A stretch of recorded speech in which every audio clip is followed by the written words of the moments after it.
अभियोगकारी पाखक आसी अभियोग शुणिले मुख्यमंत्री मोहन चरण माझी गतकाली मालकानगिरी जिला महोत्सव में मुख्यमंत्री जोगदेवा सहित रात्रि जापन करते। आज सकाळे मुख्यमंत्री निकटक अनेक अभियोगकारी अभियोग पत्र धरी बाहर जगी रही एने मुख्यमंत्री जानिबा परे लोकंक पाखक जाई सेमानंकर अभियोग शुणिबा सहित दाबीपत्र ग्रहण करी खूब शीघ्र समस्यार समाधान पाई प्रतिश्रुति देथिले।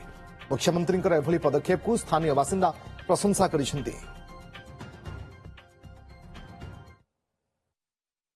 गत 10 वर्ष आगु आडिशनाल तहसिल ऑफिस गत सरकार पड़िया स्थापन करते 6 मास पर बंद करदे से पड़िया अंचल लोक मैंने बहुत समस्या होती। आज मुख्यमंत्री को आम जनइलु आपर मुख्यमंत्री आश्वासन देते से आगामी दिन में पड़िया तहसिल ऑफिस करने। द्वितीय मालकानगिरी जिले में जो चित्रकोंडा को स्वाभिमान अंचल बोली पूर्वतन सरकार जो डिक्लेयर करते से जगह लोक अभिमान कर बस अभिमान भंग करेंगे प्रतिश्रुति देते।